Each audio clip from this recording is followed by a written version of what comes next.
C.S. Lewis, Miracles, How God Intervenes in Nature and Human Affairs. I grew up in a Christian home. My father was a Methodist minister, and so I was in church every Sunday morning. From that area of my life, I, picked up this sense that there was a God and that God mattered and that God was active somehow. And I sensed in different ways in my own life that God was active. But then there was another part of my life where I kept getting different messages that God is either inactive or he just doesn't matter at all. He is irrelevant.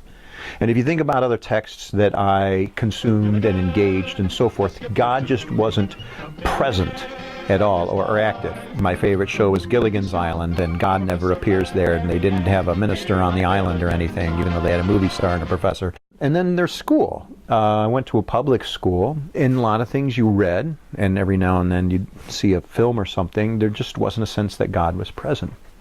So what this did to me was, by the time I graduated from high school, I was feeling this tension in my life. And it wasn't though I doubted my faith, I just wasn't sure what to make of it.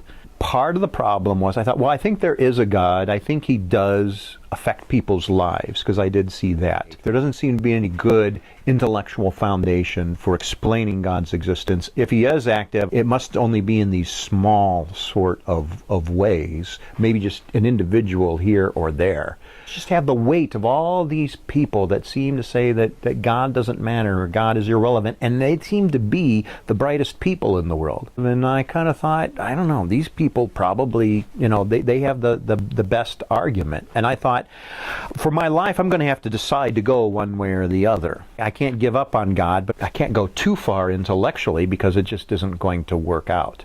It was with this conflicted mindset that in 1980 Case entered Taylor University, where he discovered an unlikely source of answers. One of the most significant classes I ever took for my spiritual faith was a math class. But this was no ordinary math class. The professor of this class used the principles of logic to take an intellectual approach to explaining God's hand in the world. He also introduced Case to a Christian author who believed in this principle, C.S. Lewis. What I remember, C.S. Lewis, here's a dedicated Christian who's also really very, very bright and logical, taking on this idea that, can God act in the world? So the thought was, if God acts, that just doesn't make sense. That's irrational. Like, you got to believe in UFOs and strange witches and things like that to believe that maybe God acts in the world. But he showed logically that there's a logical argument that could be made for this.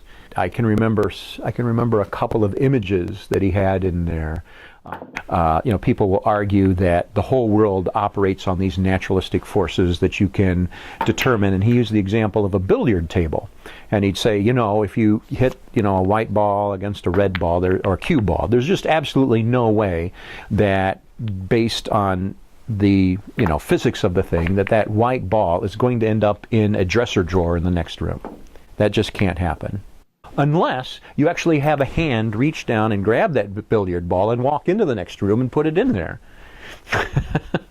Well, of course, that makes total sense. But if you're living in this naturalistic world, you don't think about the hand, or you say that's not playing fair. But he says, no, that's the point of what a miracle is. What this did for me, first of all, I thought, oh my gosh, all this other stuff I'd been hearing over here about how God is irrelevant, maybe God is relevant. Maybe there's actually some foundation to that I just hadn't been getting. And maybe there are really intelligent Christians out there that are worth looking at and reading and thinking about.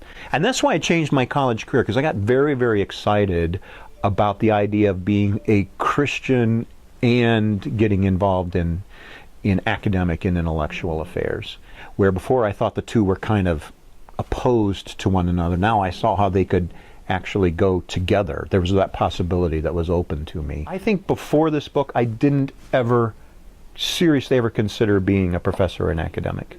Once I saw this book and some of the other things that happened in the class, that got me excited about the life of the mind and about intellectual things. I didn't go into college ever thinking I was going to be a professor. It was only once I got excited about it that I considered this might be a possibility.